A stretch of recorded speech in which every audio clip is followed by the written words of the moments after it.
Hi, this is an American-born Swiss jazz drummer, Alvin from Geneva, Switzerland, and you are watching me on the jazz across the pond with the Jazz Cats and Mr. G. I hope you enjoy it. Enjoy, listen, and keep swinging. The music is great. Thank you.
Well, welcome along to Jazz Across the Pond. Now, for followers of my weekly Jazz Mood show on the radio, I know the followers, the jazz lovers, love my jazz quotations. So for tonight's show, I'm going to open up with a quotation, which I think sums things up beautifully.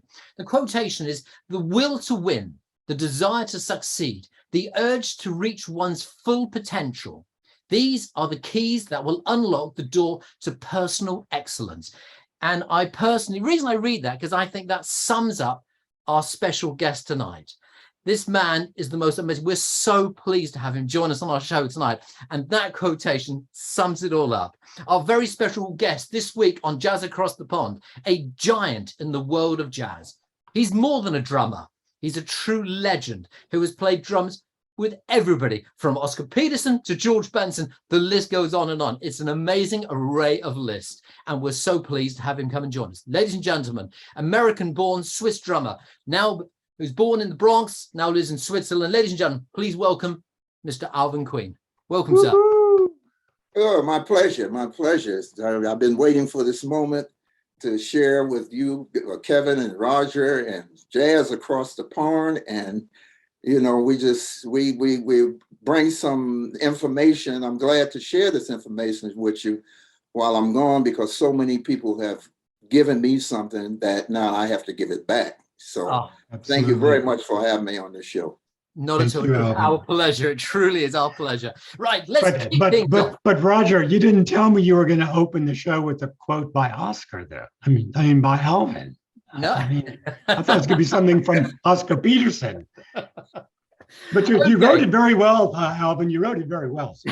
I try to do my best, man. Yeah, very good, very, very good. Alvin Queen was born in August the 16th, 1950, in the Bronx, New York City. But his family relocated to Mount Vernon when you were 2 years old. Now, my first question to yourself, sir, is did you come from a musical family? And where did your love of jazz come from?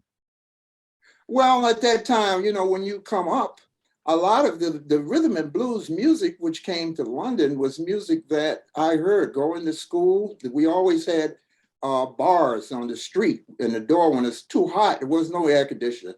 And they had, we call it the piccolo, but it was the jukebox. And you heard music day and night, so it's just that you heard blues day and night. And at that time, remember, this was dancing music. Yes. Parents danced to it at that time. And then I saw, I was just in it. And then, I grew up with Denzel Washington, the actor. Mhm. His father was the minister Yeah. of the church where I was, and my grandmother was the director of the choir. So the thing about it, one of my first records I ever heard, I was like 2 years old. I think my mother used to iron clothes, and I heard the record "Mama Treat Your Daughter Mean" by Ruth Brown. I had a little red Mhm. bicycle, and then you bang on everything around the house, and it was that type of thing. You grew up with music and you entertain each other in the living room by singing with a music stand or a hairbrush or something. And you start seeing that on TV and going around. And then I don't know, my brother used to be in the school band. He used to be in a Mhm. marching band. And I Mhm. said, well, that's something I wanted to do. So I stole his sticks out of his drawer and banged on the concrete sidewalk. And when I got old enough, I joined, there was a guy named Neil Slater in elementary school. And he's in Texas now. He's teaching in Texas. But what I did was join that, and I ran into this afterwards. I went Christmas shopping one day with my mother, and I ran into this Italian guy coming from Korean War. He had just gotten back, and he set up a drum studio, 1961, 62. And I saw this little kid in the window. We were Christmas shopping. And I said, man, how could I get up there? I had a shoe shine box. And I said, I really would love that. And I went up there and asked the man, curious kid, sir, you want to shine? He said, no, I don't want to shine. He said, do you play drums? I said, yeah, with the school band, the marching band. So he said, tell your mother to call me. So my mother called, and I was able to take 2 or 3 lessons because I have 4 or 5 brothers, we were getting welfare assistant. Mhm. So Mhm. my mother, I had 3 or 4 lessons, and she said, I'm sorry, Andy, I'm gonna have to take him out. He said, no, I'm gonna keep him here with me. As long as he can sweep, he can run coffee errands and do things like that, I'll give him his lesson for free. And that's how I began to get into that. Well, Alvin, you touched on something that I thought, I don't want to get carried away talking about it, though, but you talk about the differences in what's happened with jazz. I mean, you're right. Originally, jazz was played in dance halls, but Yeah. unfortunately, it went from being dance halls to nightclubs, and then it went from nightclubs to concert venues. And Well, so because people don't dance to jazz anymore. let me tell you one thing. We got a big problem. And the big problem, what we have, It's all up tempo. is we're playing a lot of school music. Mm-hmm. And the rhythm and the feeling of it is sucked out. You see what I'm talking about? Mm-hmm. I grew up in groups where the band leader yelled at you. He hollered and screamed at you. You're the rhythm, you're the feeling. Stop dropping those bombs. You see? I was you couldn't play all of those drum solos and all of that. I used to work with Harry Sweets Edison and Lockjaw Davis and John Collins. I used to work with all of them. And I said, man, when y'all gonna give me a drum solo? He said, when you start playing time, So, so he says, you're dropping those bombs. Stop dropping them bombs. Right. I've seen band leaders ready to take the tom-toms. You see? Yeah, But Paul. when you go back and you look at O.C. Johnson and you look at Mel Lewis and you look at Buddy Rich, listen to the time that they're playing. It's consistency of time. It's like, we want your heart. We don't want you to read that. We can get anybody could do that. You see? Right. So it's just that. And another thing, what I learned through the years, I play for the people. I got to find out where can I take the people? I'm going on a journey, and I would love to include the audience. The audience, when you play music for the audience, if they haven't studied music, it's like Chinese. Right. But if the feeling is right, they follow the feeling. They get on the boat ride. They follow you.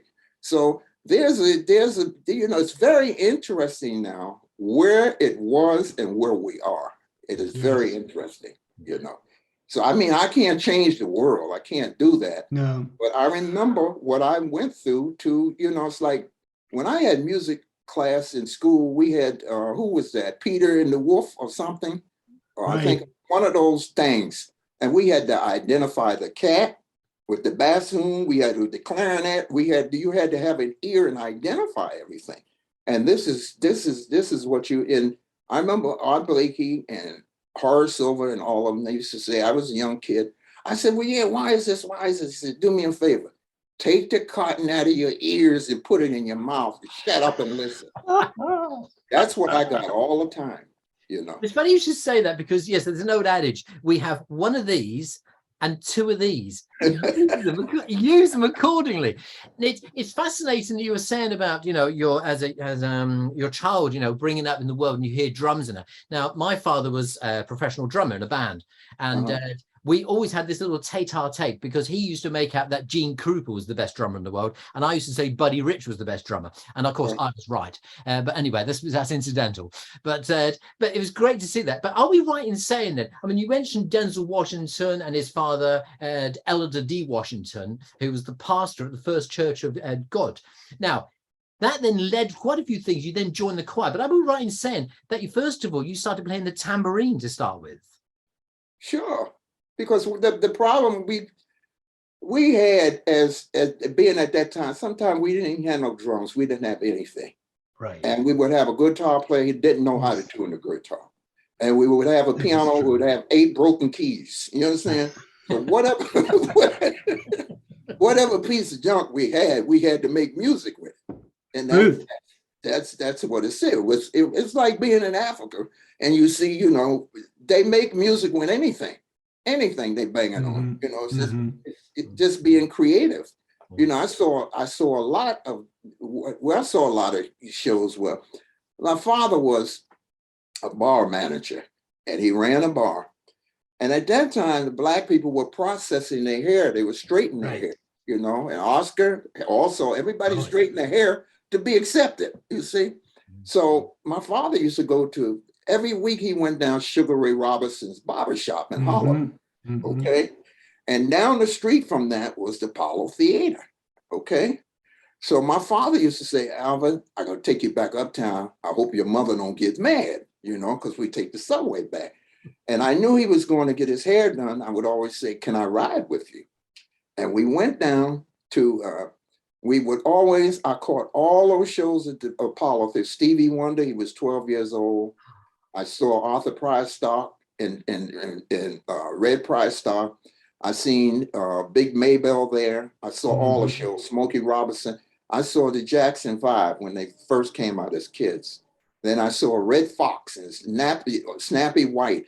You had a chance, you saw it, the whole thing was right in front of you. When you wanted the record, my father said, oh man, that was real, let's get the record. We'd go across the street, Teddy McRae's record store, buy the record and go get the subway and go back uptown. You see, so it was out. It was the creative part for everything, Well, Alvin, you talk about some of the early influences, and obviously, Annie Lilino wound up being a mentor for years. And the story that I would like for you to share, we've got a lot of stories that we want to try to touch base on, Uh-huh. but tell our viewers the story about Andy saying, "I'm going to take you to Birdland for the Gretsch drum night." Okay. Tell our viewers who you went to see and who you wound up playing with.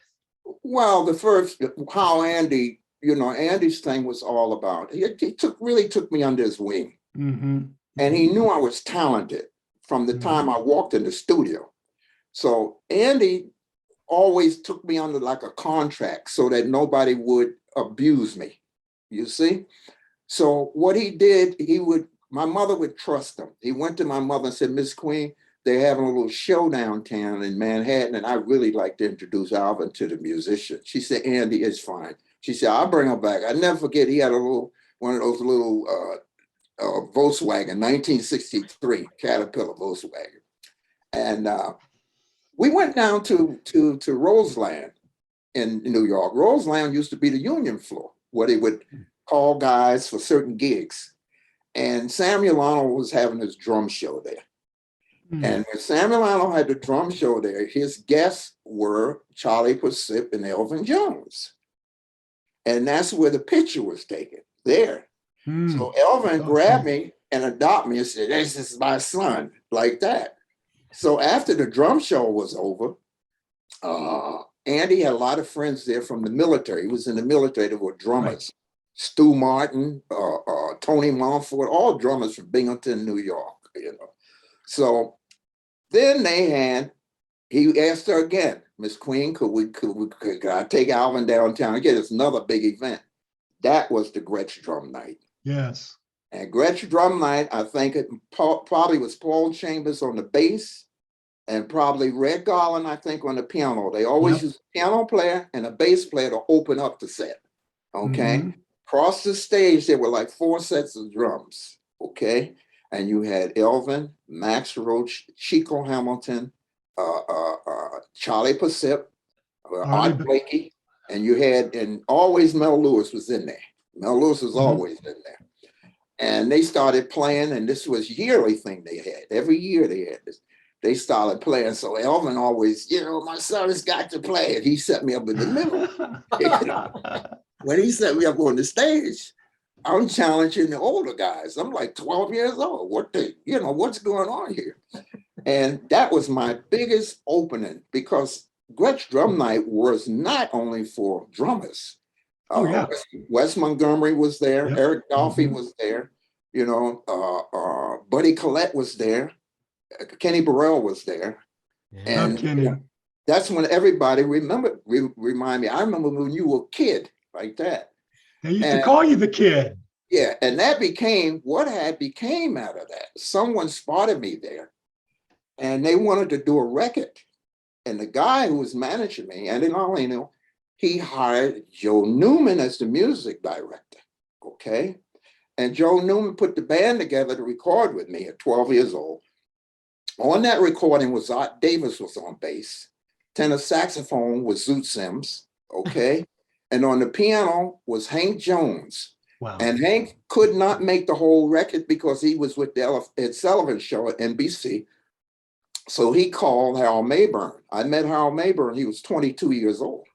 You see, he finished the record. So that's how the word got all around New York. That's how it was traveling. And then the big event happened. Yes. They're recording John Coltrane live at Birdland. Okay. This is when I met Terry Gibbs. Okay.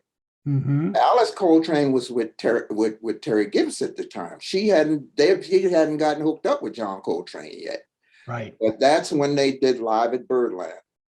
And I remember Mongo Santa Maria came by to see how the show was going, because Train played his song, Afro Blue, Right.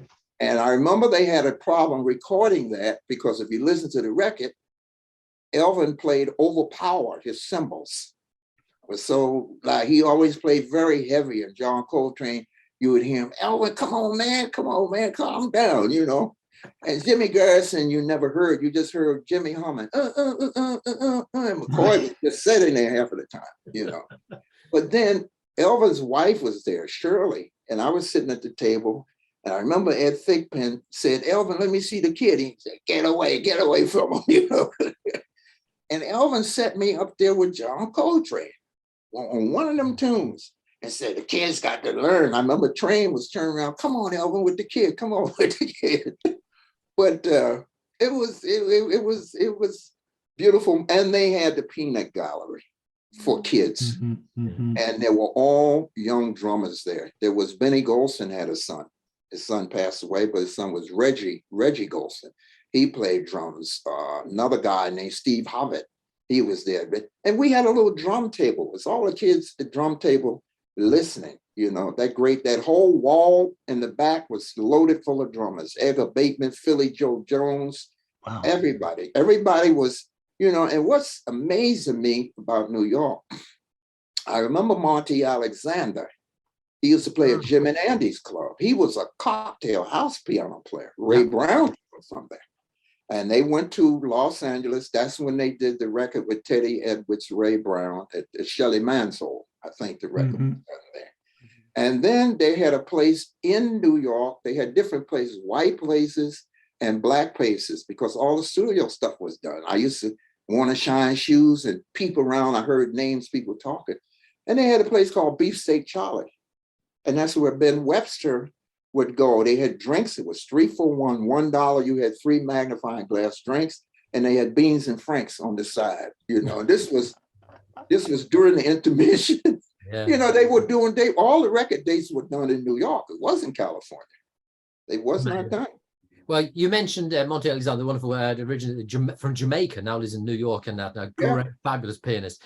And of course, Terry Gibbs. Now, Terry Gibbs was a former guest a few months ago here on Jazz Across Pond. And at 97, I mean, the stories he was telling was fabulous. What we're going to do now, momentarily, we're going to break from the interview. Now, we will come back, because I know Kevin himself, we've got so much to talk about. We're going to play a track from your most recent album. It is a stunning album. It really is. It's called Night Train to Copenhagen. And it's your own trio. And we're going to play a piece of music now called Sea Jam Blues. And we'll come straight back with the wonderful Alvin Queen. Ladies and gentlemen, you're watching Jazz Across the Pond with Mr. G, with Alvin Queen. We'll be straight back. Have a listen to this. You'll love it.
I'm just stunned. I know Mr. G is as well. An amazing track, the Alvin Queen Trio. It's so different from, say, the Oscar Peterson tribute album, or even the 1985 Jamming Uptown. There's a host of, my desk is full of them. I mean, they're so different, these albums. They're just brilliant, and we love them and that. So, Alvin, can you tell me more about the backstory behind the Night Train to Copenhagen, please? Well, the Night Train to Copenhagen, I was doing a concert up there. And I told Nils Melandoki to produce this, help me put it together. And it's really 2 albums from Oscar. We take requests, and it's just both. We took both albums, we put that together because I did the Tribune first, tribute to Oscar Peterson. Those were songs that on the Tribute album, that I played, and I don't know what it was that we played at the Danish concert there and got an award. We got an award for that. And a producer walked up to me and he said, I like to record this and so and so. So I said, hey, look, man, get the money together. Let's hit it. And I put that together. But I put that OP in Friends. I put that together in 2 days. I did that. And I wrote some of the liner notes, which is a little sloppy because they were on my back. I was in a hotel room doing all of this, trying to put it together. And they put it out, and that was one of the biggest records I ever had in Japan. That one was big. But this one, Night Train to Copenhagen, I said, this is not going to be that big. This is like, orgasm music or something. It's like, I know. You told me that story 6 months ago, and I told you, watch what happens with it. I said, I don't think it's going to be anything. Yeah, I think it's going to be anything. I thought, and I got pissed in the studio. I said, this thing is dying. This is, you should have seen me mixing in the studio. I'm going to sleep because it's putting me to sleep. But then I said, this is going to be wonderful. For Japan, fantastic. The coffee houses, I know what fits because I work with Niels Peterson and Kenny Drew. Yes. I did about 10 CDs with them for the Japanese. But this record is very special. And the reason why it's a soothing record, and I talk with a lot of radio stations. The timing was proper. I timed everything 3 to 4 minutes. And all of the tunes were standard tunes. And they could even, I had friends who were doctors. They planned in their office, in the waiting rooms, for while the patients are there. And it was not a taxing record. And I talked with a couple of DJs, and they said, Alvin, I want you to understand one thing, but don't get pissed off. I said, no. He said, radio airplay for drummers, drum solos, forget it. Okay. Right. Bass solos, forget it. Okay. Melodies, singers, that's what that's all about. People want to hear something soothing, but the drums is like, you're just like Animal on the Muppet Show or something. Alvin, anytime an artist takes on a project, as obviously you have twice now with Oscar Peterson, it's one of those situations where you're going to be damned if you do and damned if you don't. Yeah. Because what happens is, if you replicate it too much, it's just like, he didn't do anything new. If you do too much to it, they go, well, he just butchered it. But see, that's the beautiful thing, is with both of those projects, both OP and Night Train, both of those projects, you've got that balance. And I think that's why they've been so successful. You honor Oscar, but you do it your own way. You give it your own sound. And I tell you what, those 3 Danes and that Swede that you brought in for both those projects are incredible. Oh, good. But I would love to ask them, what have they learned from Alvin Queen? Being in the studio with them. Now, that would be a good question to ask them. Well, they learned a lot, but there's certain they did. there's a youth type of thing there. And it's everything it was hardwired them down, because everything is Herbie Hancock or John Coltrane. You got to say, hey, look, cool it, man. cool it down, not so many notes. You know? Less is more. Less is more.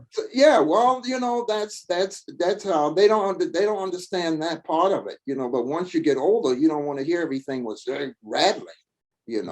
But it was beautiful, and it did for me, and it was a pleasure really being with Oscar. Oscar's daughter wrote the liner notes for me for the first. I saw that. Mm-hmm. And the thing, I was a part of the family, the real family, mm-hmm. with Oscar. Well, before we change gears, and Roger, I know you're chomping at the bit, but just to talk about the success of Night Train to Copenhagen, I looked at the charts. I looked at Jazz Week. That's like the gold standard now for straight ahead jazz. They've been doing it for 21 years. They know what they're doing. Alvin Queen is sitting in the number 27 spot as of today on the current week's chart, which is amazing because nobody has been on that chart longer than you. You're 24 weeks on that chart. Usually a CD it's not that old, but once a CD hits about 20 weeks, it doesn't get all that new airplay. Yeah. You're being consistent. So you're number 27, the 13-week running chart, you're number 6. The 26-week running chart, these are top 100s, you're number 2. And the 52-week chart, you're number 8. Now, 6 months ago, I don't know if anybody's going to like it. I don't know if anybody, it's too down to. No, we love it. Good. Roger, go ahead. It makes me happy.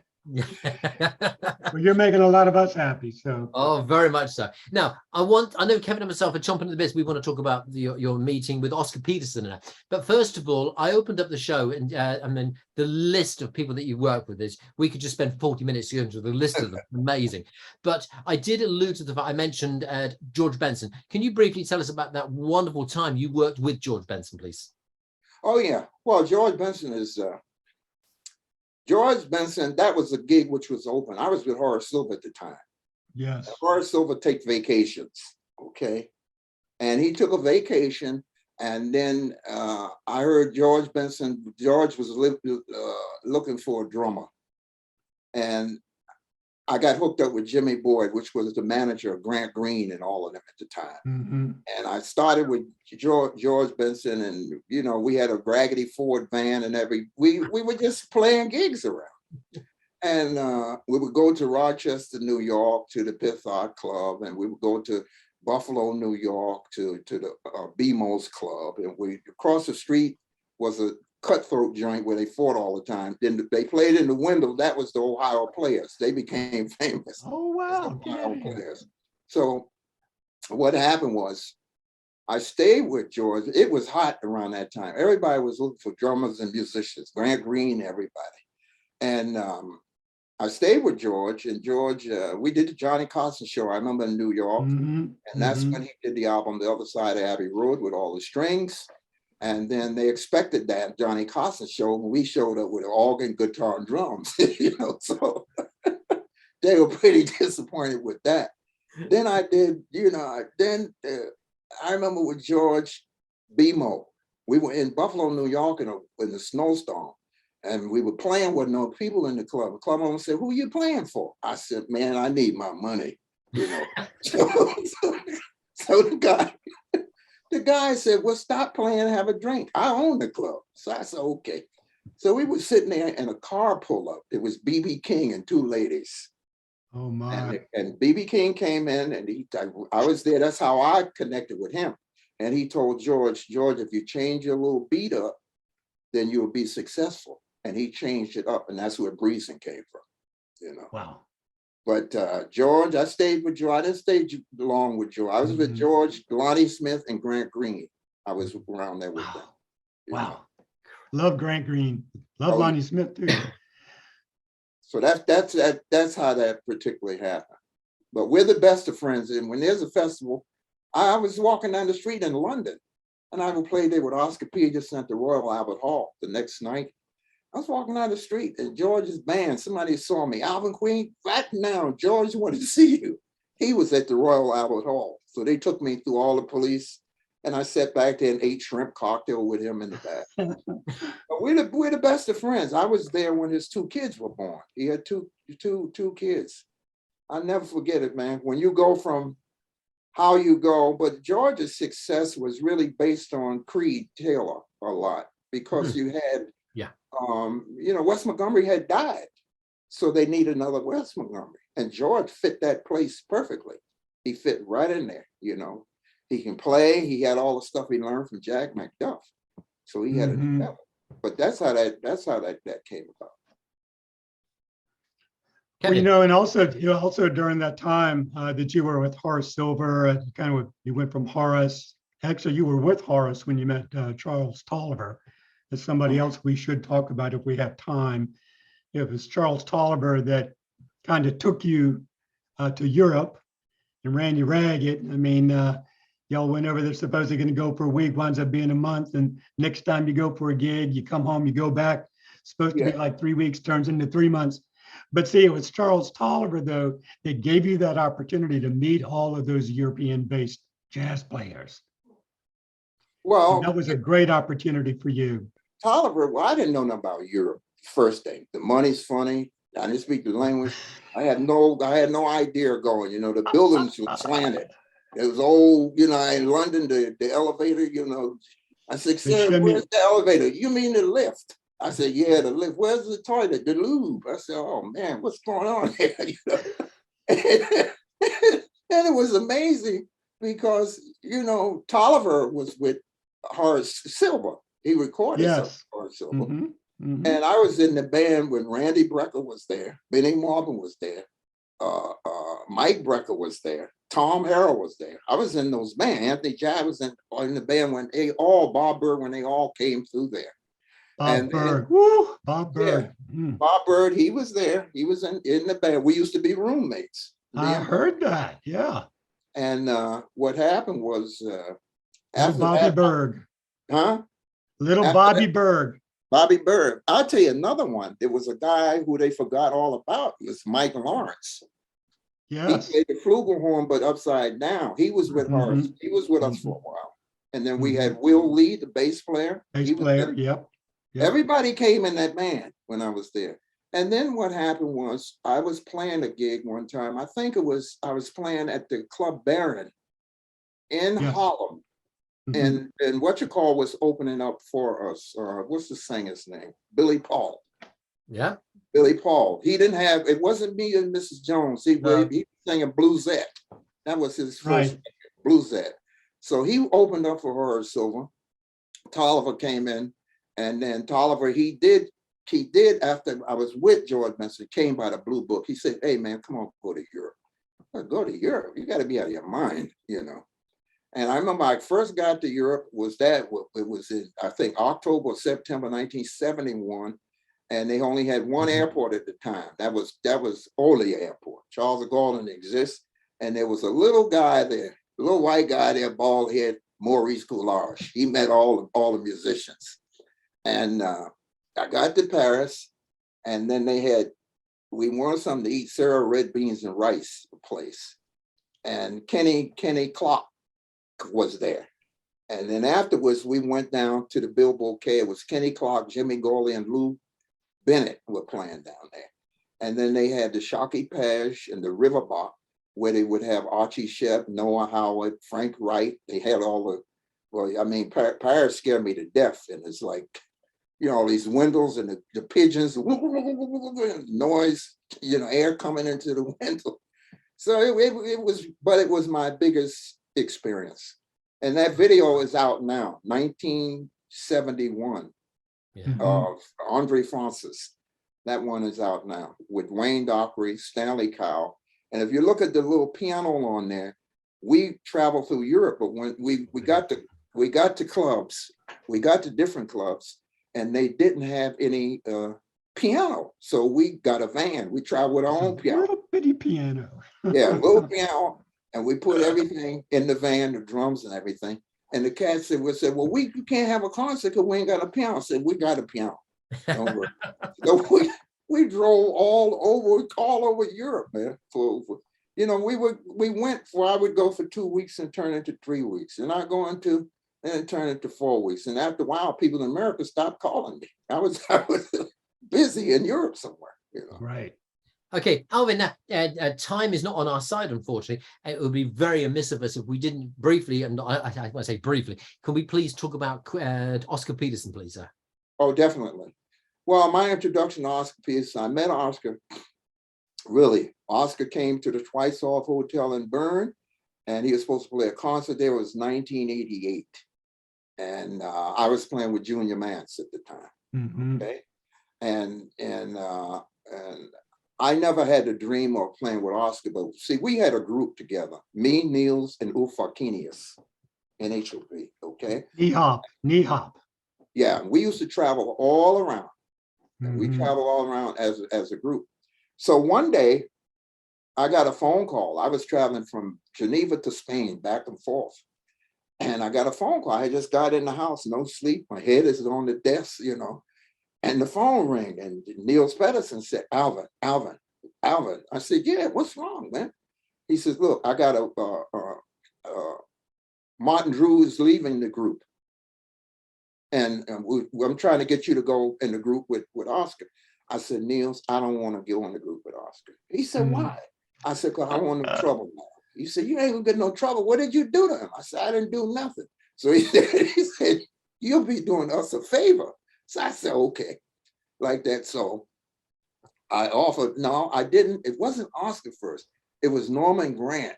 And they had, one time they had a concert for Ella Fitzgerald, one in Paris and one in Munich.